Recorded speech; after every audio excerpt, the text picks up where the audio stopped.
Hello friends, welcome to easy notes for you online study channel. आप सबके अपने YouTube channel पे आप सभी का बहुत बहुत स्वागत है। आज एक थोड़ी स्पेशल क्लास है आपकी इन्वायरमेंट की, क्योंकि हम लोगों का जो एग्जाम है बहुत जल्दी आ रहा है। आपका एग्जाम 21 तारीख से स्टार्ट है और आपके एग्जाम के साथ मेरी टेंशन भी स्टार्ट है, क्योंकि आप लोग हमारे साथ तैयारी कर रहे हो। इसलिए बहुत जरूरी है कि आपके साथ साथ मेरे को भी टेंशन लेने की तो बहुत ज्यादा ही जरूरत है। तो इसी वजह से मैंने कहा कुछ टेंशन्स तो कम की जाए, देखा जाए कि भाई किस तरीके के क्या क्वेश्चंस आने वाले हैं। तो स्टार्ट करते हैं आज की इस सीरीज को, जो कि बहुत इंपॉर्टेंट होने वाली है। सब लोग क्वेश्चन का आंसर करेंगे, याद रखिए अच्छे से आंसर करना है, पढ़ के आंसर करना है, ठीक है। तो चलो सीधे चलते हैं क्वेश्चन पे, टाइम वेस्ट नहीं करेंगे बिल्कुल भी। क्वेश्चन नंबर 1 आपको दिखाने वाले हैं आपका पीपल एंड एनवायरमेंट यानी ईवीएस से। यूजीसी नेट सेट जेआरएफ यहाँ तक कि जितने भी कंपटीशन एग्जाम होते हैं उनमें पूछे जाते हैं ये क्वेश्चन। क्वेश्चन नंबर 1 आपके सामने, और टाइम स्टार्ट कर रही हूं अब। टाइम स्टार्ट हो गया है। क्वेश्चन नंबर 1 का आपको आंसर करना है कि पर्यावरण से क्या अभिप्राय है। क्या मतलब होता है पर्यावरण का? सीमा, जिक्रा, यशिका, परमार, नगमा, शंभू, राधा, पार्वती। आंसर करो question number 1। Deepshikha, question number 1 आप लोगों के सामने, आपको सिर्फ पढ़ना है और आंसर करिए। आप ये समझिएगा कि आप लोग एग्जाम है आपका आज स्टार्ट हो गया है और आपके सामने ये क्वेश्चन आ गया, देन आप इस क्वेश्चन का क्या आंसर करोगे। पढ़ के करना, क्योंकि ऐसा ना हो कि ऑप्शन गलत हो। इस क्वेश्चन का क्या आंसर है? पर्यावरण से क्या अभिप्राय है? ऑप्शन नंबर सी, भौतिक, जैविक, सांस्कृतिक तत्वों की अंतः क्रियात्मक व्यवस्था जो अंतः संबंधित होते हैं। Question number 1 option number C. D कैसे होगा? मतलब एक ने अगर डी कह दिया तो सबने मतलब डी ही कहना है, कोई क्वेश्चन को पढ़ेगा भी नहीं। अब जरा वो लोग अपने अपने हैंड्स अप करिए जिन्होंने क्वेश्चन को पढ़ के आंसर किया था। कितने लोगों ने क्वेश्चन को पढ़ के आंसर किया था? एनवायरमेंट का पहला क्वेश्चन आपके सामने, सिंपल। क्या चीज नहीं आ रही प्रॉपर क्लियर? क्वेश्चन नंबर 1, जल्दी से कितने लोगों ने क्वेश्चन को रीड किया था और फिर आंसर किया था?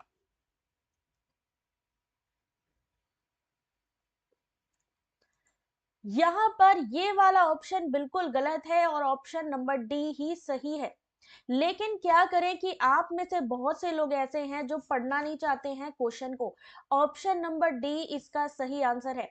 उसके अलावा भी यहां से क्वेश्चंस आते हैं, आप लोग एक बार पढ़िए इसको।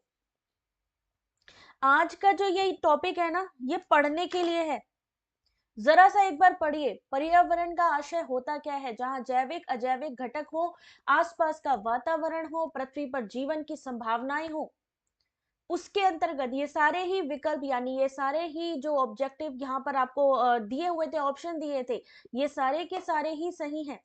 उसके अलावा आपका जो क्वेश्चन आता है लिथोस्फेयर से आता है कि लिथोस्फेयर में क्या क्या चीजें आती हैं, तो उसमें आपको याद रखना है स्थल यानी कि जो जमीनी हिस्सा है, पर्वत, मैदान, रेगिस्तान।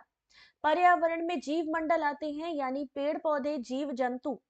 बायोस्फीयर में, जल मंडल में क्या क्या चीजें आती हैं, जिसे हम हाइड्रोस्फीयर कहते हैं, नदी, झील, तालाब, सागर, जिसमें कि जल की उपस्थिति होती है। वायुमंडल यानी एटमॉस्फेयर, इसमें आता है क्षोभ मंडल और समताप मंडल। एक बार इसको पढ़ लीजिए बेटा। सिंपल मैं चेंज नहीं कर पाऊंगी साइड, क्योंकि ऑलरेडी ये जो स्क्रीन है ऑलरेडी मैंने पहले फिक्स कर दी थी, इस वजह से प्रॉपर। बट बाकी लोगों को क्लियर आ रहा है कि नहीं आ रहा है? बाकी लोगों को क्लियर दिख रहा है कि नहीं दिख रहा है? क्वेश्चन दिख रहे हैं प्रॉपर? कहां पे क्या इशू आ रही है एक बारी मुझे बताना तो। कहां पे इशू आ रही है? अब अब देखना तो अभी प्रॉपर दिख रहा है। अभी देखो क्वेश्चन नंबर 1 आप लोगों को प्रॉपर दिख रहा है? अभी ठीक है? चलो अगला क्वेश्चन ध्यान से देखिए, question number 1 option number D. Question number 2 आपके सामने, जहां जीव रहता है उस सटीक जगह को क्या कहते हैं। अब आंसर करना शुरू करिए। वो जीव जहां पर, उस सटीक जगह को क्या कहते हैं जहां पर जीव रहता है। अभी ठीक है ना। चलो आंसर करिए, वहां जहां जीव रहता है उस सटीक जगह को हम क्या कहते हैं। हैबिटेट यानी आवास, इकोसिस्टम यानी पारितंत्र, निकेत या फिर बायोम, या फिर उपर्युक्त में से कोई भी नहीं, या फिर उपर्युक्त में से कोई एक, या एक से अधिक। अभी पूरा मैंने जूम कर दिया है ये वाला क्वेश्चन। बिल्कुल भी डिफिकल्टी नहीं होनी चाहिए इस क्वेश्चन को देखने में। अगर डिफिकल्टी आ रही है, इट मींस कि आपका जो नेटवर्क है उसका इशू आ रहा है। Option number E, none of the above, या फिर ऊपर से एक से ज्यादा क्वेश्चन। ये वाला इस तरीके का ऑप्शन अब नया देखने को मिल रहा है, जहां पे आपसे इस तरीके का ऑप्शन पूछा जाएगा। गुड इवनिंग बबली, आंसर करना बेटा। वह स्थान जहां जीव रहता है आवास कहलाता है। आवास स्पष्ट भौतिक लक्षणों से युक्त होता है। आवास उस स्थान को इंगित करता है जहां संपूर्ण जैविक समुदाय निवास करता है। ठीक है, तो यहाँ पर एक से ज्यादा ऑप्शन सही। क्वेश्चन नंबर 3 आपके सामने, टाइम स्टार्ट कर रही हूं अब। Question number 3,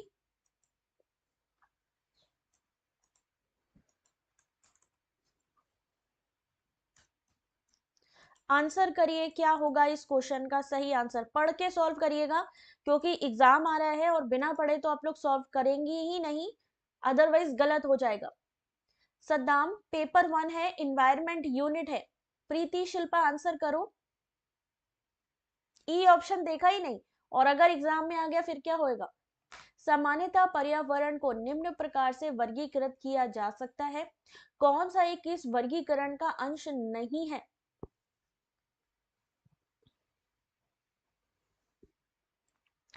question number 3, option number 1 परिचालन पर्यावरण इसका अंश नहीं है।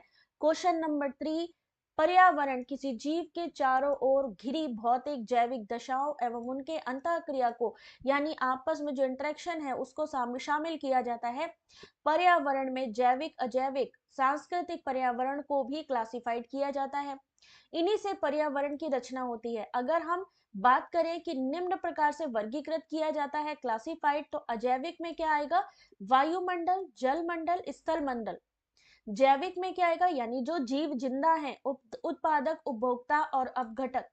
सांस्कृतिक में सामाजिक, आर्थिक और राजनीतिक। जबकि अगर हम बात करें परिचालन की यानी ऑपरेशनल की, यहाँ पर क्वेश्चन नंबर 3 ऑप्शन नंबर जो 1 है वो गलत हो जाएगा। कौन कौन से क्लासिफाइड है उसको आपको ध्यान रखना है।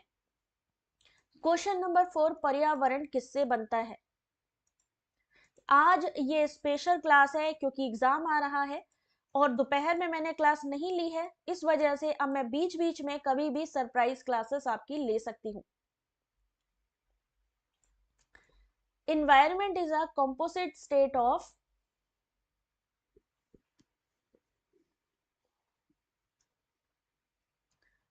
क्वेश्चन नंबर 4, बायोटिक फैक्टर्स या फिजियोग्राफिक फैक्टर्स या अबायोटिक फैक्टर्स। पर्यावरण किससे बनता है, क्वेश्चन नंबर 4, मुकेश के आंसर होगा बेटा। सब लोग पढ़ के आंसर करेंगे, इस चीज का ध्यान रखें। ऑप्शन नंबर डी बिल्कुल सही है आप लोग, यानी कि जैविक घटक, भू आकृति, जैसे स्थल मंडल हो गया आपका, है ना, आपने देखा आकाश मंडल हो गया, उसके अलावा अजैविक घटक। क्वेश्चन नंबर 5, क्वेश्चन नंबर 5 आप लोगों के सामने, और टाइम स्टार्ट कर रही हूं अब। पढ़ते चलिए, आंसर करते चलिए।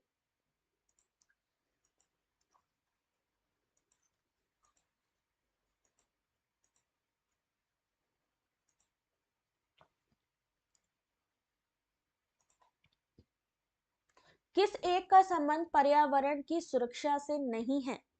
यानी किस मतलब ऐसा कौन सा यहाँ पे रीजन है जिसकी वजह से हम कह सकते हैं कि वो पर्यावरण में प्रोटेक्शन का काम नहीं करता है, बल्कि सुरक्षा को नहीं यहाँ पर करता है। नहीं मनीषा, ये रिकॉर्डेड क्लास नहीं है, ये लाइव क्लास है।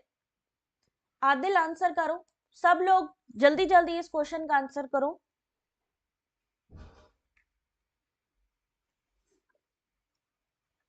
एनवायरमेंट की बात हो रही है, कॉमन सेंस के जनरल अवेयरनेस के क्वेश्चन है ये वाले।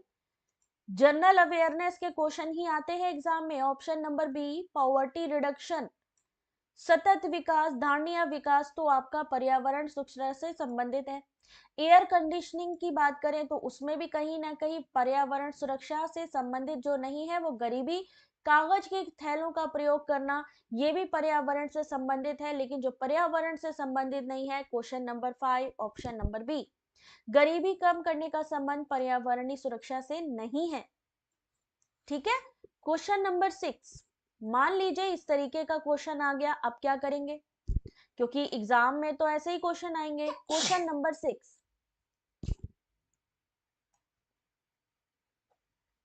आज तो पिक्चर वगैरह सब मेरी गड़बड़ होगी, हट जाऊं मैं सामने से,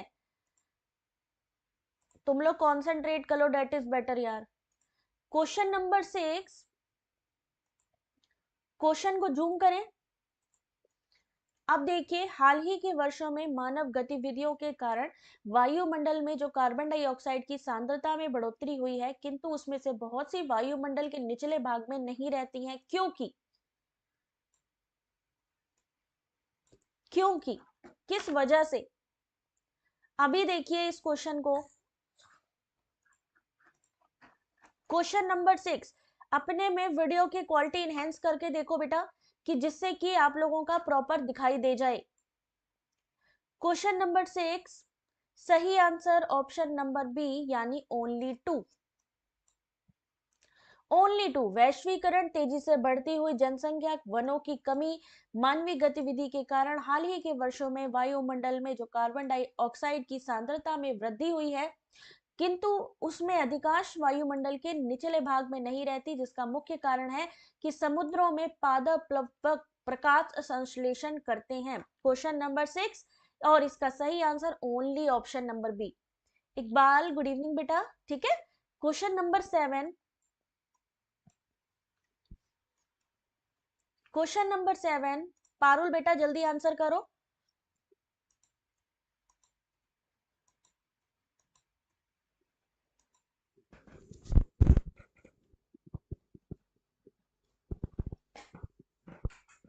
चलिए, क्वेश्चन नंबर 7, पर्यावरण अपकर्ष से क्या अभिप्राय होता है।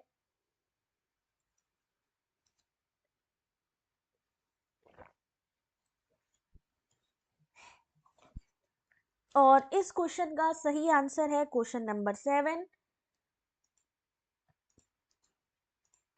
ऑप्शन नंबर डी, उपर्युक्त सभी, यानी एनवायरमेंटल डिग्रेशन, पर्यावरणीय गुणों का पूर्ण रूप से निम्नीकरण यानी लो लेवल पे चला जाना, मानवीय क्रियाकलापों से विपरीत परिवर्तन लाना, और पारिस्थितिकी असंतुलन, ये सारी चीजें एनवायरमेंट को खराब करती हैं या इसको डिग्रेड करती हैं।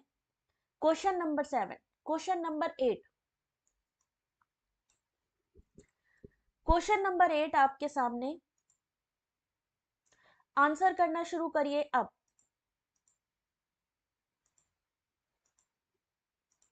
एनवायरमेंट के क्वेश्चन है, और ऐसे क्वेश्चन है जो आपके आने के चांसेस हैं। ठीक है ना।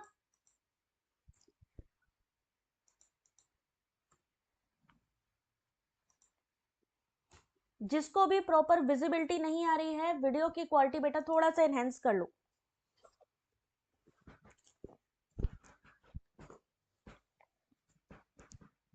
थोड़ा सा जूम कर दें, 1 मिनट रुकिए। पढ़िए, पढ़ लीजिएगा, थम्स अप करिएगा। शिल्पा मैंने कल टेलीग्राम पर भी दिया था। ठीक है, टेलीग्राम पर भी इकोनॉमिक्स क्लास का डिटेल दिया था, बट बहुत ही कम बच्चों ने अटेंड किया। और उसके बाद सबसे ज्यादा हैरानी की बात है, जब एग्जाम आ रहा है उसके बावजूद भी कैसे छोड़ दिया गया क्लास को। क्वेश्चन नंबर 8, सही आंसर है option number D, it is bound by the procedure laid down under the code of civil procedure. ये सिविल प्रक्रिया संहिता 1908 के तहत निर्धारित प्रक्रियाओं में बंधा है। किसके बारे में बात हो रही है? Question number 8, NGT. एनजीटी की स्थापना कब हुई थी, या एनजीटी की स्थापना किस पंचवर्षीय योजना में हुई थी, बताएगा कोई? एनजीटी क्या चीज है? National green tribunal. अगर मैं आपसे पूछूं इसकी स्थापना कब हुई थी, तो कब हुई थी भाई, जल्दी बताओ। क्वेश्चन नंबर 8, इसकी स्थापना 11वीं पंचवर्षीय योजना में 18 अक्टूबर 2010 को स्वस्थ पर्यावरण के अधिकार के अनुरूप हुई थी, जो अनुच्छेद 21 के अंतर्गत जीवन के अधिकार का अंग माना जाता है। यहां से क्वेश्चन आता है आपका, ये अधिकरण व्यक्तियों, संपत्ति और उनसे जुड़े हुए, उनसे संबंधित मामलों में हुए नुकसान के राहत और मुआवजा देने पर विचार करता है। ये पर्यावरण संरक्षण, वनों के आरक्षण, संरक्षण से संबंधित मामलों के प्रभावी और शीघ्र निपटान की व्यवस्था करता है या व्याख्या करता है। किस अनुच्छेद के अंतर्गत हुई थी? आशु, मैं देखती हूँ बेटा, जल्दी उसकी भी क्लास अटेंड कराती हूँ। नगमा आपने की थी? चलो वेरी गुड। जो भी मैं आप लोगों को क्लासेस दे रही हूँ, paper 2 PYQ, date is also very important. NGT के बारे में 3 क्वेश्चन आते हैं, जैसा कि एक आपके सामने स्टेटमेंट में है। दूसरा आपसे अब पूछा जाता है उसका ईयर।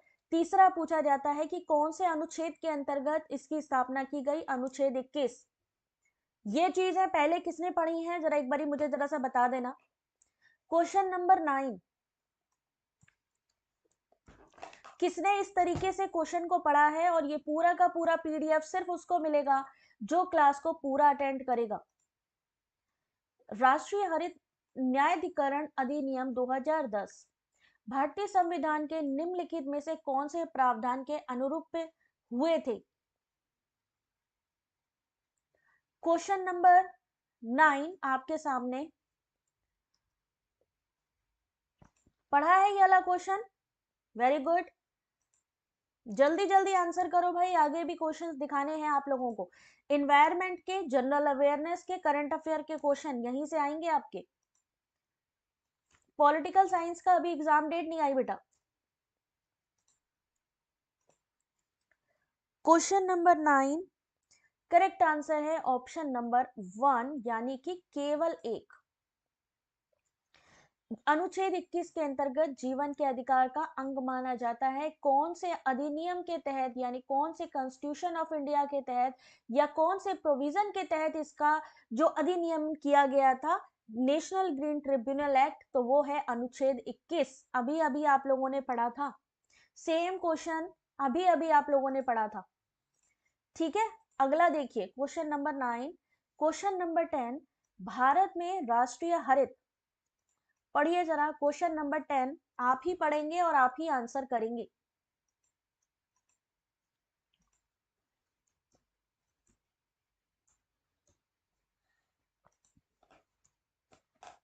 आप ही पढ़िए, आप ही सॉल्व कीजिए, क्योंकि एग्जाम में पूरा दारोमदार आप ही के ऊपर है।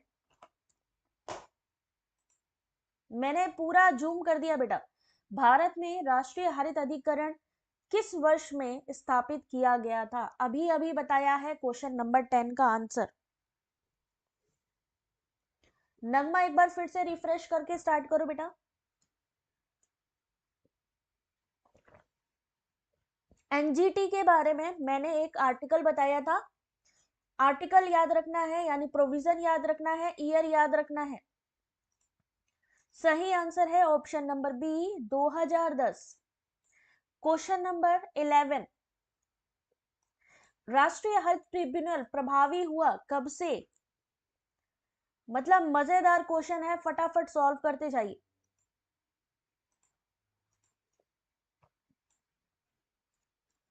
क्वेश्चन नंबर 11, कब से प्रभावी हुआ?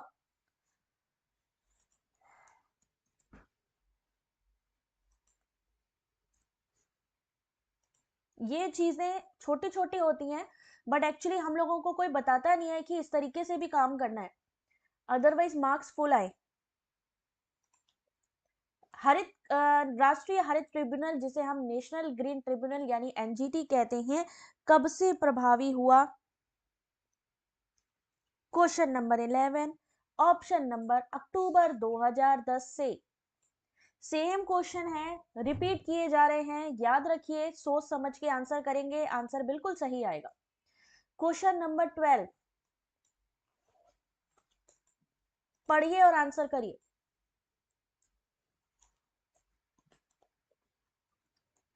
थैंक यू नगमा। बस आप लोगों को अच्छी लगनी चाहिए और चीजें, कंटेंट आपको समझ में आना चाहिए। क्वेश्चन नंबर 12, मजेदार क्वेश्चन है आपके, और यकीन मानिए इनमें से कोई ना कोई क्वेश्चन आपके सामने जरूर टकराएगा। क्वेश्चन नंबर 12,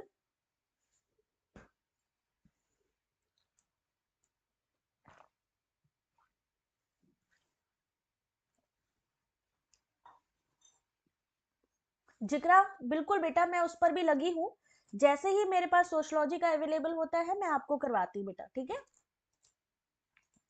चलिए, क्वेश्चन नंबर 12, ऑप्शन नंबर, अभी ये भी बताया था आपको, कौन सी पंचवर्षीय योजना के तहत एनजीटी? 11वीं पंचवर्षीय योजना। Very good job. Question number 13, बस इसी से ही मिलते जुलते क्वेश्चन आएंगे आपके। क्वेश्चन नंबर 13 आंसर करिए। बस उसी को घुमा घुमा के डालेंगे जैसे मैंने डाले अभी। और अभी लास्ट में मैं एक बहुत मजेदार चीज बताऊंगी जिसे आप यकीन नहीं करोगे।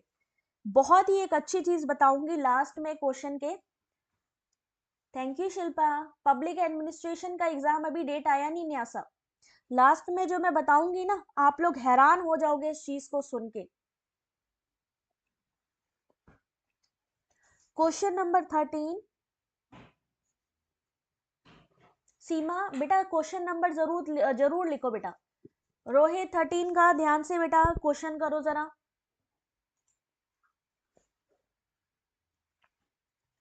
इस क्वेश्चन का सही आंसर ओनली 2 यानी ऑप्शन नंबर बी ओनली। हरित अधिकरण यानी एनजीटी किस प्रकार केंद्रीय प्रदूषण नियंत्रण बोर्ड यानी सीपीसीबी से भिन्न है?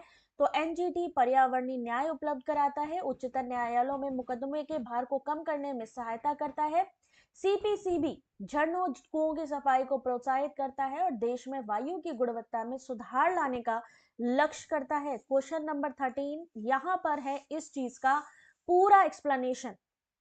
एनजीटी के बारे में आपने ये पढ़ लिया था। एनजीटी की स्थापना का मुख्य उद्देश्य पर्यावरण संबंधी जो विवाद है, जो मुद्दे हैं, उनको जल्दी से निपटाना। सीपीसीबी क्या है? केंद्रीय प्रदूषण नियंत्रण बोर्ड। इन दोनों के बीच में डिफरेंस या फिर डिट्टो, ऐसा ही क्वेश्चन आ जाएगा। सीपीसीबी एक वैधानिक निकाय है जिसे 1974 में जल प्रदूषण निवारण नियंत्रण अधिनियम 1974 के तहत स्थापित किया गया। जलवायु प्रदूषण की गुणवत्ता संबंधी मामलों में तकनीकी रिपोर्ट उपलब्ध कराना और गुणवत्ता में सुधार करना इसका जो मेन काम है। ठीक है, समझ रहे हो ना? कंटेंट अगर समझ में आ गया तो बाकी चीजें तो बहुत इजी है। क्वेश्चन नंबर 14 आपके सामने, टाइम स्टार्ट कर रही हूं अब।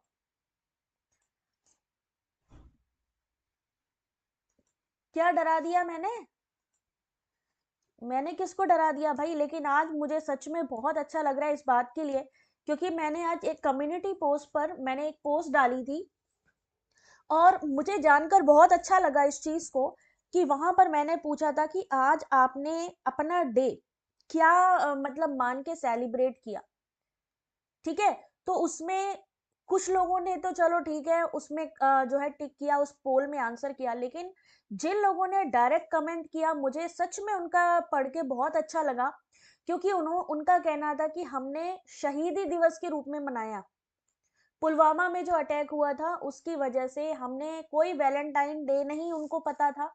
किसी उन्होंने ये नहीं कहा नहीं भाई मेरे को, कहते देश शहीद जो हमारे देश के हुए हैं उनके लिए जो शोक दिवस है, कहते हमने आज वो मनाया।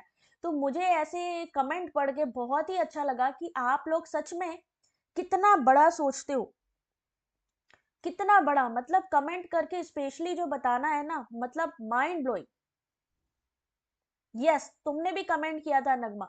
तो ये बहुत ही अच्छी प्राउड की बात है कि आज भी हमारे इंडिया में ऐसा नहीं है कि वैलेंटाइन डे ये तो बाहर की संस्कृति हो गई, बट आज भी मुझे बहुत अच्छी लगता है कि आप लोगों ने अपने देश के बारे में सोचा। Really proud of you. Question number 14 option number 2 and 3 किसके बारे में बात हो रही है? APEDA फुल फॉर्म पूछा जा सकता है, agriculture process food product export development authority, यानी NPOP के क्रियान्वयन के लिए NOP इसका भी फुल फॉर्म आता है, कृषि और प्रसंस्कृत खाद्य उत्पाद निर्यात विकास प्राधिकरण सचिवालय के रूप में काम करता है भारत में जैविक कृषि के संदर्भ में। जो चीज सही है, सिक्किम भारत का पहला पूरी तरीके से जैविक राज्य बन गया है। आप कहते हैं करंट अफेयर कहां से आता है, तो यहां से आता है करंट अफेयर, जहां पे सिक्किम का पूछा कि पहला कौन फुल्ली ऑर्गेनिक स्टेट है। समझ रहे हैं? क्वेश्चन नंबर 14 एक्सप्लेनेशन दिया है, आप सबसे रिक्वेस्ट है कि एक्सप्लेनेशन जरूर पढ़ें। Question number 15, question number 15 answer करना शुरू करिए।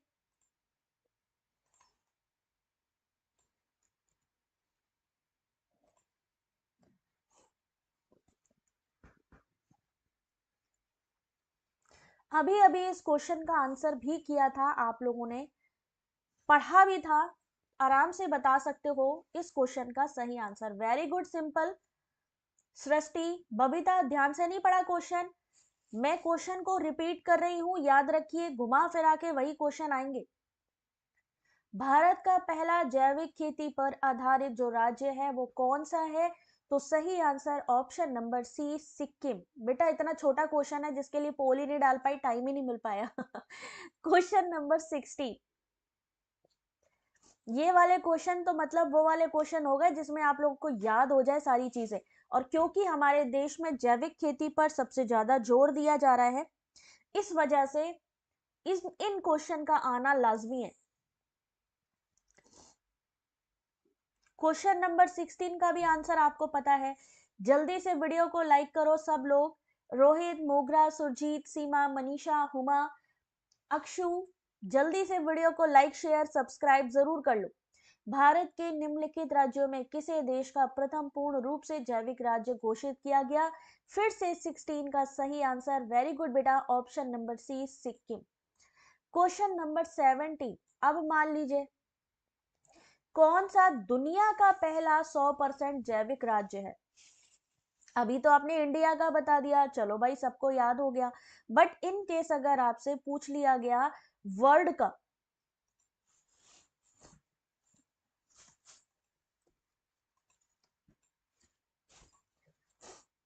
वर्ल्ड का पूछ लिया, देन क्या करेंगे आप आंसर? क्वेश्चन नंबर 70 आज यही पढ़ा था गुलफशा, वेरी गुड।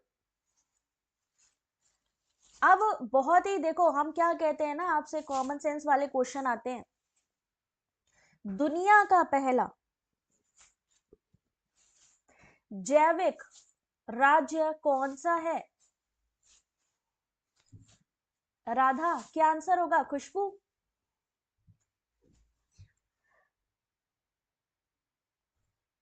सना, प्रॉपर नहीं दिख रहा बेटा, वीडियो की क्वालिटी बेटा एनहेंस करो। यहां पर भी क्वेश्चन नंबर 17 सही आंसर ऑप्शन नंबर सी ही है, यानी कि सिक्किम भारत का दुनिया का पहला 100% जैविक राज्य है सिक्किम, यानी यहां पर भी आपका ऑप्शन नंबर सी होगा। अब देख रहे हैं क्वेश्चन को कैसे यहां पर जो है फ्लिप किया जा रहा है।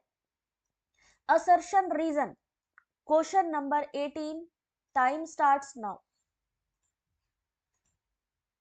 मजेदार क्वेश्चन है, घुमा घुमा के दिया जा रहा है, मतलब कभी बॉल इधर से आ रही है, कभी बॉल उधर से आ रही है। अभी आपकी बैटिंग पे है कि क्या करते हो उसका। प्राकृतिक पर्यावरण स्वच्छ होता है और मानव क्रियाएं पर्यावरणीय प्रदूषण का कारण होती हैं।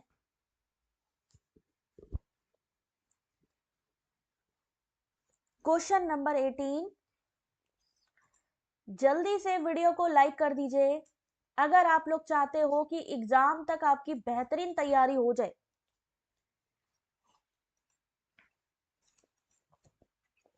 क्या होगा इस क्वेश्चन का सही आंसर? नेचुरल एनवायरनमेंट क्लीन होता है, बिल्कुल सही, लेकिन क्यों होता है, क्यों होता है, इसका जवाब इस रीजन में नहीं है। इस रीजन में दूसरी बात करी गई है और वो करी गई है मानव क्रियाओं की, कि मानव क्रियाएं, ह्यूमन एक्टिविटी रिस्पॉन्सिबल है फॉर एनवायरमेंट पॉल्यूशन। दोनों ही स्टेटमेंट सही हैं, लेकिन नॉट अ करेक्ट एक्सप्लेनेशन। अगर करेक्ट एक्सप्लेनेशन के लिए नेचुरल एनवायरनमेंट क्लीन क्यों होता है, इसका आंसर होना चाहिए था और स्टेटमेंट नंबर 2 पे। तो इस तरीके से असर्शन रीजन में हमेशा याद रखिए स्टेटमेंट 1, स्टेटमेंट 2। आप सबसे पहले देखिए स्टेटमेंट 1 सही है कि नहीं, स्टेटमेंट 2 सही है कि नहीं। अगर दोनों सही हैं तो फिर ये देखिए कि इसका आंसर आपके स्टेटमेंट नंबर 2 में है कि नहीं, तभी आपका एक्सप्लेनेशन जो है वो सही होगा। क्वेश्चन नंबर 18 पढ़ लीजिएगा इसको। Question number 19। Thank you Babita, answer करो बेटा क्वेश्चन नंबर 19।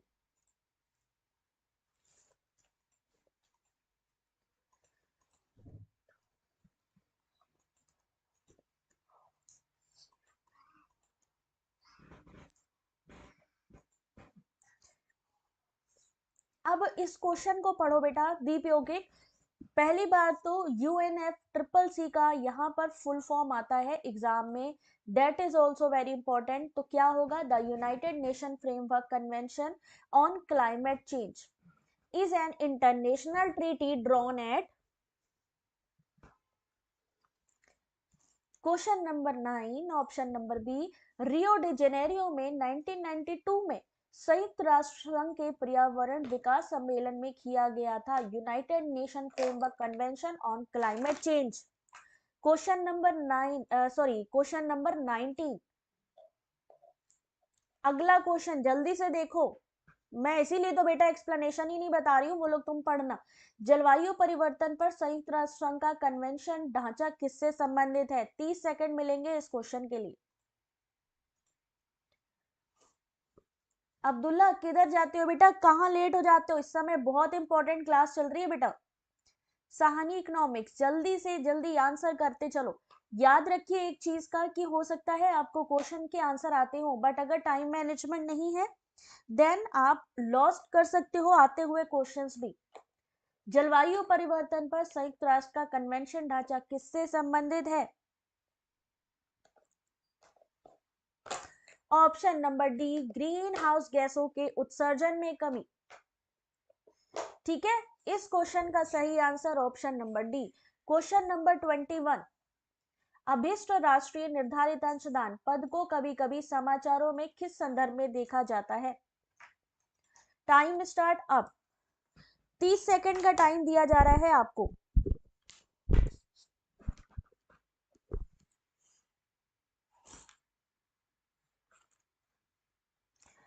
क्वेश्चन नंबर 21 किसके बारे में बात हो रही है? Intended nationally determined contribution.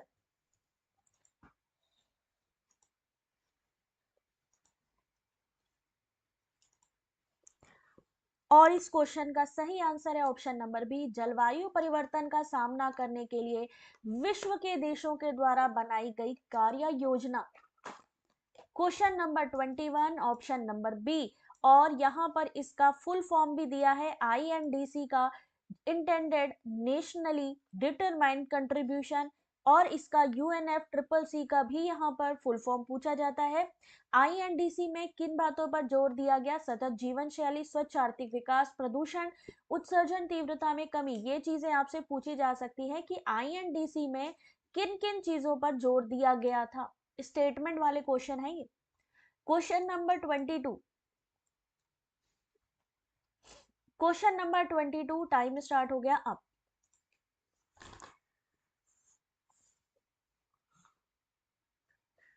Mukesh 40 second देना इस क्वेश्चन में। पर्यावरण संरक्षण अधिनियम 1986 भारत सरकार को सशक्त करता है कि,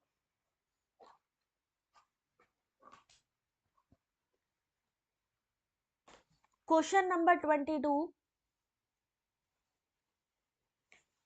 काजल एक्चुअली पेपर 2 की क्लासेस में नहीं लेती हूँ, बट यस जो भी मेरे पास PYQ अवेलेबल होते हैं फॉर पेपर 2 वो मैं करवा देती हूँ।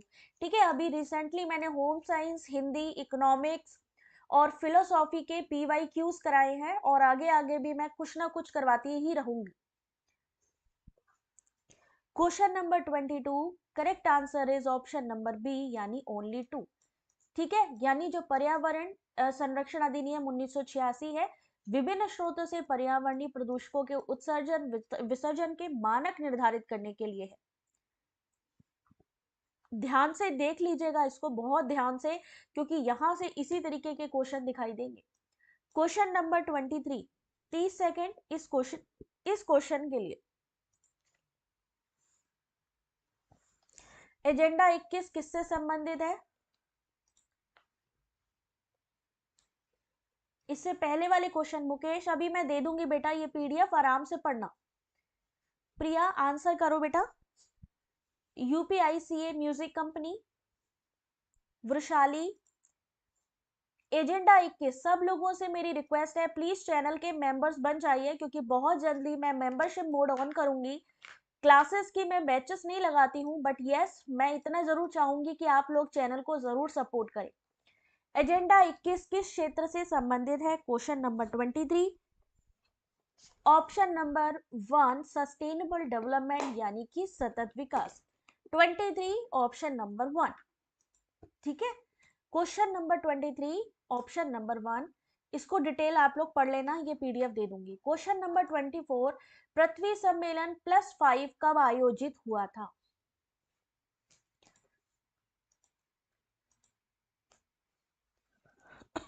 अभी तक PYQs आप देख रहे थे, अभी तक आप क्वेश्चंस ऐसे देख रहे थे कि जो नॉर्मल क्वेश्चंस थे, ठीक है, बट ये क्वेश्चंस ऐसे हैं जो न्यू क्वेश्चन है आपके ही इन्वायरमेंट सेक्शन से। पृथ्वी शिखर सम्मेलन के बारे में आप लोग जानते हैं, लेकिन पृथ्वी सम्मेलन +5 क्या चीज है? कौन कौन जानता है? एक बारी हैंड रेज करो अपने इसके बारे में। पृथ्वी सम्मेलन +5 कब आयोजित हुआ था? 1997 में। 1997 में +5 आयोजित हुआ। पृथ्वी शिखर सम्मेलन पहला हुआ था रियो सम्मेलन में 1992 में। उसके 5 साल के बाद पृथ्वी सम्मेलन +5 का आयोजन 1997 में अमेरिकी शहर न्यूयॉर्क में किया गया था। इस पृथ्वी सम्मेलन के आयोजन का मुख्य उद्देश्य टिकाऊ विकास के लिए सतत व्यापक कार्य योजना एजेंडा 21 को लागू करने की दिशा में उठाए गए कदमों का मूल्यांकन करना था। मनीषा कोई बात नहीं बेटा, बाद में देख लेना, अगर अभी प्रॉपर नहीं देख पा रहे तो रिकॉर्डेड क्लास भी देख सकते हो। रियो +20 का जो शॉर्ट नेम है वो क्या है? मतलब ऐसे क्वेश्चन अगर आपको कोई दिखा दे तो फिर मजा ही आ जाए, फिर टाइम लग जाएगा बेटा ज्यादा ही फिर। मुझे तो पोल देने में कोई इश्यू नहीं है, बट मैं चाह रही हूँ आप लोग जल्दी जल्दी कर लो, डेट इज वाई मैं पोल नहीं डाल रही थी। अब 25 का आंसर करिए, चलिए।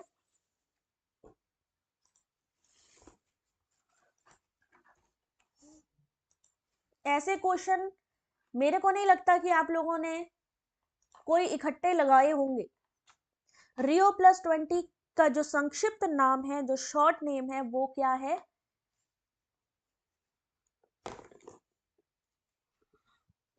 $25। बहुत सोच के आंसर करना, बहुत सोच के। अब देखो इस क्वेश्चन का सही आंसर ऑप्शन नंबर बी, धारणीय विकास पर संयुक्त राष्ट्र सम्मेलन रियो +20 का संक्षिप्त नाम है। एक बार इसका एक्सप्लेनेशन देखिएगा, मैं जूम कर रही हूं। धारणीय विकास पर संयुक्त राष्ट्र सम्मेलन का संक्षिप्त नाम है रियो +20। रियो डी जेनेरियो पृथ्वी सम्मेलन के 20 साल के बाद 20 से 22 जून 2012 को रियो डी जेनेरियो में ही आयोजित किए जाने वाले इसे रियो +20 सम्मेलन कहा जाता है। और रियो +20 सम्मेलन के बाद द फ्यूचर वी वांट शीर्षक से एक संयुक्त घोषणा जारी की गई थी, जिसमें धारणीय विकास को आधार या बल दिया गया। Question number 25 option number B. Question number 26, question number 26। Thank you Nagma. मतलब ये क्वेश्चंस आपको कोई करवा दे तो मान जाए, और यही क्वेश्चन आपके एग्जाम में आने वाले हैं। आमतौर पर समाचारों में आने वाला Rio+20 सम्मेलन है क्या चीज?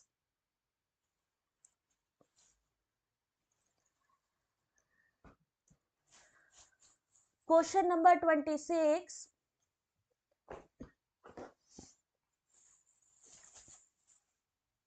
अभी अभी बताया था ये वाला question. Very good, option number 1 Sneha, very good job बेटा। धान्य विकास, सॉरी किधर गया, ऑप्शन नंबर 1 इस क्वेश्चन का सही आंसर है। धान्य विकास यानी सस्टेनेबल डेवलपमेंट पर संयुक्त राष्ट्र सम्मेलन, क्वेश्चन नंबर 27, ये भी अभी अभी बताया था आपको। Oh my God. अब इस क्वेश्चन का आंसर करिए, क्वेश्चन नंबर 27।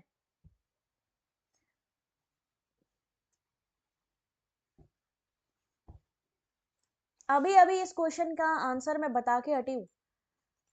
मतलब जो चीज पढ़ रहे हो वही चीज सॉल्व कर रहे हो, उसी में ही एक्सप्लेनेशन में ही आपके आंसर हैं। +20 का जो शीर्षक है वो क्या था? सुधीर, गुड इवनिंग बेटा।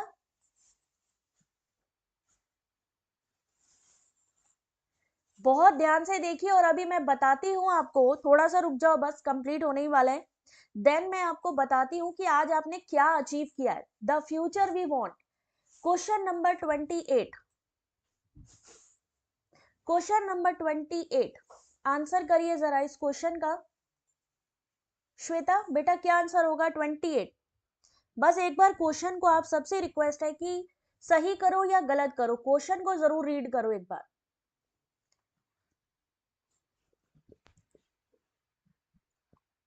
अब क्या लिखा है? हम लोग कहते हैं जनरल अवेयरनेस, हम कहते हैं करंट अफेयर। मैम कैसे क्वेश्चन आते हैं? ऐसे ही क्वेश्चन आते हैं।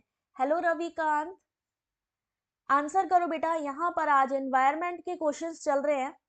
समाचारों में कभी कभी दिखने वाला एजेंडा 21 के संदर्भ में निम्नलिखित कथनों पर विचार कीजिए कि उनमें से कौन सा सही है। क्वेश्चन नंबर 28, ऑप्शन नंबर 1, धारणीय विकास के लिए वैश्विक कार्य योजना है, question number 28। Hey my God, आज तो लुढ़क रहे हैं बच्चे इन्वायरमेंट में। इसका एक्सप्लेनेशन दिया है। अब आपसे रिक्वेस्ट है कि जरा इसका एक्सप्लेनेशन जरूर पढ़ लेना, क्योंकि हो सकता है कि यहाँ से कोई, देखिए क्वेश्चन सेम आता है या नहीं आता है वो तो सेकेंडरी मैटर है, बट अगर आपका कॉन्सेप्ट क्लियर है तो नेचुरल सी बात है कि आपका जो आंसर होगा वो डेफिनेटली सही होगा। बट यहाँ पर ये ऑप्शन मेरे को लगता है मैंने किसी और का डाल दिया है, बट फिर भी पढ़ लेना एक बार, क्योंकि एजेंडा 21 के बारे में लिखा गया है, लेकिन इसका जो सही आंसर वो ऑप्शन नंबर 1 ही है। आई थिंक यार सही है, देख लेना एक बार, पढ़ लेना इसको, कंफ्यूजन हो तो बताना। एजेंडा 21 की जो सही परिभाषा है वो कौन सी है? Question number 29। मैं खुद कंफ्यूज हो गई यार ऐसे क्वेश्चन देख के। 29, अभी मैं बताती हूँ किधर के क्वेश्चन क्या है। तुम लोग आज क्या कर रहे हो तुम लोगों को पता भी नहीं है, तुम लोग को अपना टैलेंट नहीं पता है। दीपशिका दिख रहा है बेटा?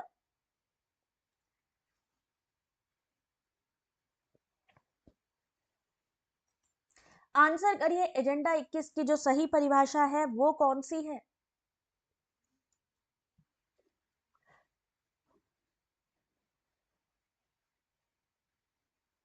और यहां से उठा उठा के दे रहे हैं आपके यूजीसी नेट वाले। मुझे बहुत हैरानी है ऐसे क्वेश्चंस को देख के, इसीलिए मैंने आज स्पेशल क्लास डाल दी। जैसे ही मैंने इसको देखा मैंने कहा यार ये तो छोड़ने लायक है ही नहीं है। 21वीं सदी में विश्व पर्यावरण संरक्षण हेतु कार्य योजना, क्वेश्चन नंबर 30, निम्नलिखित कथनों पर विचार कीजिए कि यूजीसी नेट एनटीए क्वेश्चन किधर से डाल रहा है, मेरे को सोर्स मिल गया ये वाला। क्वेश्चन नंबर 30,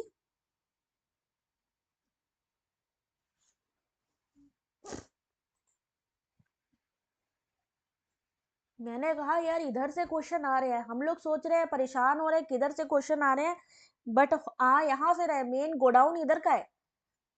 अक्षु अभी रुकना बेटा, अभी क्लास के एंड में एक बहुत ही अच्छी चीज बताऊंगी जो तुम लोगों को हैरानी होगी। क्वेश्चन नंबर 30 सही आंसर है ऑप्शन नंबर बी, यानी धारणीय विकास लक्ष्य 2030 तक प्राप्त किए जाने हैं, यही सही है। क्वेश्चन नंबर 30 पूरा एक बार पढ़ लीजिएगा, ऑप्शन नंबर बी सही है। ठीक है, पूरा डिटेल 2030 तक प्राप्त करने का लक्ष्य रखा गया है। और ये जो क्लब ऑफ रोम द्वारा 1972 में वैश्विक think tank Club of Rome द्वारा प्रकाशित लिमिट्स टू ग्रोथ में यह तथ्य प्रस्तुत किया गया था। ठीक है, क्वेश्चन नंबर 31,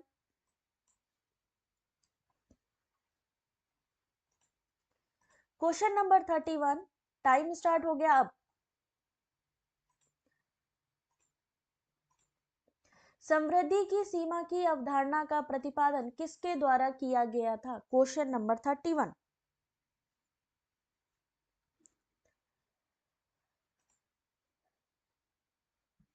बिल्कुल याशिका, मैं उस पर भी काम करती हूँ बेटा, ठीक है। ये जो पीडीएफ है ये टेलीग्राम पे नहीं मिलेगी बेटा, वेबसाइट पर मिलेगी। ठीक है, क्योंकि टेलीग्राम पे स्पेस कम है, ऑलरेडी 1600 वहां पर पीडीएफ है, काफी बुक्स भी हैं, तो ये पीडीएफ वेबसाइट पर मिलेगी। सही आंसर क्लब ऑफ रोम। इस क्वेश्चन का सही आंसर ऑप्शन नंबर 1, समृद्धि की सीमा की अवधारणा का प्रतिपादन क्लब ऑफ रोम के द्वारा किया गया। क्वेश्चन नंबर 32, क्वेश्चन यहां से आ रहे हैं कि नहीं? जिनको लगता है यहां से क्वेश्चंस आ रहे हैं, एक बार अपने अपने हैंड्स अप करें। 1 मिनट वो लोग अपने अपने हैंड्स अप कर दीजिए जिनको लगता है कि नहीं भाई यहां से क्वेश्चन आ रहा है, सच में आ रहा है। क्वेश्चन नंबर 32, सलीम बेटा टेलीग्राम पर बिल्कुल स्पेस नहीं बची है, ऑलरेडी मेरा बहुत सारा कंटेंट है बेटा वहां पे, इसीलिए वेबसाइट पे है। कुछ नहीं करना है, जैसे आप YouTube को सर्च करके आते हो डिट्टो वैसे ही आपको करना है, और बल्कि वो भी नहीं करना है, सिर्फ आपको लिंक पे क्लिक करना है जो कि इसी वीडियो के डिस्क्रिप्शन पे है। गोडाउन मिल गया, बिल्कुल बिल्कुल गोडाउन ही मिल गया, तो बाकी का सप्लाई का तो मटेरियल का तो कोई टेंशन ही नहीं है। 2030 सतत विकास लक्ष्यों को प्राप्त करना 2030 तक। क्वेश्चन नंबर 33, 1987 में संयुक्त राष्ट्र में पर्यावरण से संबंधित एक प्रतिवेदन की प्रस्तुति के उपरांत धारणीय विकास पर चर्चा आरंभ हुई थी, और यह प्रतिवेदन कौन सा था? क्वेश्चन नंबर 33, मतलब ऐसे क्वेश्चन जो मतलब 101% ये क्वेश्चन आ रहे हैं, बिल्कुल। बस नगमा 2-3 क्वेश्चन बचे हैं, 2-3 क्वेश्चन बचे हैं बस बेटा, थोड़ा सा और। 35 का मैंने लिखा है, 35 मैंने लिखा था स्क्रीन पर भी, आपने देखा हो अगर।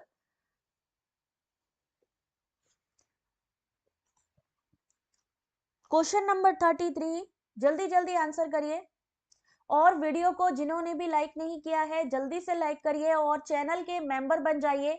जैसे आप लोग नाम देख रहे हो ब्लू रंग में, ग्रीन रंग में, ऐसे आप लोग भी रंग सकते हो। होली आ रही है, पहले पहले रंग जाओ भाई। Question number 33 option number B, our common future, धारणीय विकास पर जो चर्चा आरंभ हुई उसका प्रतिवेदन था, यानी रिपोर्ट का नाम था अवर कॉमन फ्यूचर। क्वेश्चन नंबर 34, ये वाला क्वेश्चन तो आया हुआ क्वेश्चन है, बाई गॉड ये लोग किधर से उठा के डाल रहे हैं। कोई बात नहीं नगमा, कोई बात नहीं बेटा, आंसर करिए, मैं जूम कर देती हूँ एक बार इस क्वेश्चन को। क्वेश्चन है कि सतत विकास मानव समाज के कल्याण हेतु महत्वपूर्ण है, सस्टेनेबल डेवलपमेंट की बात हुई है। दूसरा लिखा है कि सतत विकास से अभिप्राय ऐसे विकास से है जो भावी पीढ़ियों की जरूरतें पूरा करने की योग्यता को प्रभावित किए बिना वर्तमान समय की आवश्यकता को पूरी करता है। कौन सा सही होगा इसका आंसर? सस्टेनेबल डेवलपमेंट से जुड़ा ये क्वेश्चन। अच्छा, क्विज चल रहा है, 1 मिनट रुको जरा देख लूं। ऑप्शन नंबर 1 इस क्वेश्चन का सही आंसर। ध्यान से देखिए, बस कंप्लीट होने वाला है, फिर आराम से कर लेना क्विज वगैरह, कोई बात नहीं, ठीक है। आज उसके बाद ये वाला क्वेश्चन, इसके लिए यहाँ पे ब्रटलैंड कमीशन किसके लिए था, ठीक है। और यहाँ पर क्वेश्चन क्यों सही है हमारा, क्यों गलत है, उसका स्टेटमेंट यहाँ पर है। क्वेश्चन नंबर 35, जल्दी आंसर करो, लास्ट क्वेश्चन बचा है। धारणीय विकास की संकल्पना किससे संबंधित है? लास्ट क्वेश्चन है, जल्दी जल्दी करो और वीडियो को लाइक कर दो भाई अगर पीडीएफ चाहिए तो। विद एक्सप्लेनेशन सबसे इंपॉर्टेंट चीज है।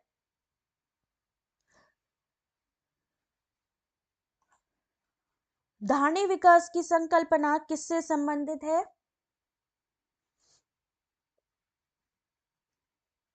सही आंसर है option number D, intergenerational equity यानी अंतर पीढ़ी साम्य। 35 option number D. Option number D इस क्वेश्चन का सही आंसर है। पढ़ लीजिएगा, डिटेल भी दिया हुआ है। लास्ट क्वेश्चन, सतत विकास के संबंध में कौन सा गलत है? Which one is incorrect regarding sustainable development?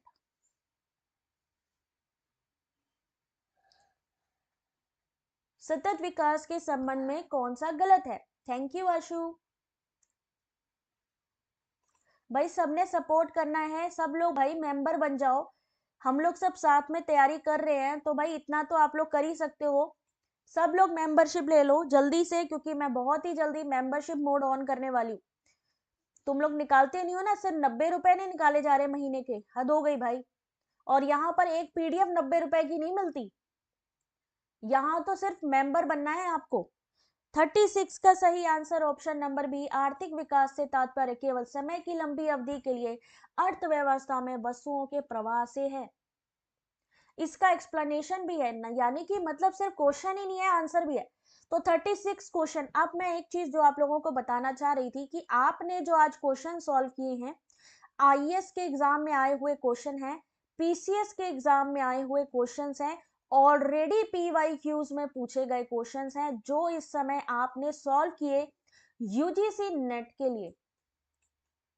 यानी ये क्वेश्चन ही उठा उठा के यूजीसी नेट में आपको दिए जाते हैं। तो अपने लिए क्लैपिंग करिए, अपने लिए क्लैपिंग करिए, क्योंकि आज आपने हिमाचल पीसीएस का, यूपी लोअर का, सीडीएस का, यूपी पीसीएस का, उसके अलावा अगर मैं बात करूं आईएएस का, ठीक है, आईएएस के अलावा एक मिनट होल्ड करो जरा सा, और कौन सा था यहाँ पे, IAS pre UP PSC exam के क्वेश्चंस को सॉल्व किया है। और यही क्वेश्चन आपके यूजीसी नेट में आ रहे हैं। आप लोग समझ रहे हो मेरी बात, मैं कहना क्या चाह रही हूँ कि आपका जो लेवल है एग्जाम का बढ़ता जा रहा है। सीडीएस के एग्जाम में पूछा गया, यूपी आरओ एआरओ के एग्जाम में पूछा गया क्वेश्चन है ये, बीपीएससी के एग्जाम में पूछा गया question, UP lower, IAS PCS, UP PCS में पूछा गया क्वेश्चन है। यानी आज आपका लेवल इतना हार्ड लेवल था और उम्मीद नहीं थी मुझे कि इतना अच्छा परफॉर्मेंस देखने को मिलने वाला है। तो आज अपने लिए क्लैपिंग कर लो, आज अपने लिए क्लैपिंग कर लो। और यकीन ना हो तो मैं क्वेश्चन का आप लोगों को बता भी सकती हूँ किस ईयर में पूछा गया क्वेश्चन था, किस ईयर में पूछा गया क्वेश्चन था, ये भी मैं आपको बता सकती हूँ। तो अगर आप यूपीएससी की तैयारी कर सकते हो, अगर आप आईएएस पीसीएस के क्वेश्चंस को क्रैक कर सकते हो, तो यूजीसी नेट की क्यों नहीं कर सकते? पहला ही क्वेश्चन जो मैंने आपसे पूछा था वो भी यूपीपीएससी का एग्जाम का था, ठीक है। तो यहाँ पर जाने से पहले अगर आपको लगता है कि नहीं भाई बहुत ज्यादा अच्छे क्वेश्चंस हैं और ऐसे ही लेवल हम लोगों को चाहिए एग्जाम में, तो जल्दी से वीडियो को लाइक और शेयर जरूर कर दो। अपने जो भी फ्रेंड सर्कल हैं जो यूजीसी नेट की तैयारी कर रहे हैं उन तक जरूर पहुंचाओ। और जाने से पहले वीडियो को रेटिंग करते जाओ कि हाँ भाई कितना मजा आया आज। यस मुकेश, सेट एग्जाम में भी यही सिलेबस आता है। मतलब आज तो अपने लिए भी क्लैपिंग करो, क्योंकि तुम लोगों ने आज बहुत ही बड़ा एग्जाम का एनवायरनमेंट सेक्शन क्रैक किया है। Thank you very much, all the very best.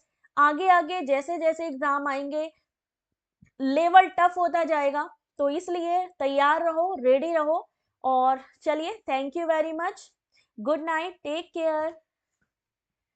Sonam, 8:30 9:30 class होती है। बाकी आप लोग वीडियो के डिस्क्रिप्शन पे देख सकते हो टेलीग्राम लिंक, टेलीग्राम सब लोग ज्वाइन कर लो जिससे कि जितनी भी क्लासेस हैं उसकी अपडेट मिल सके, ठीक है। चलो, थैंक यू वेरी मच बच्चा, thank you, God bless you, take care.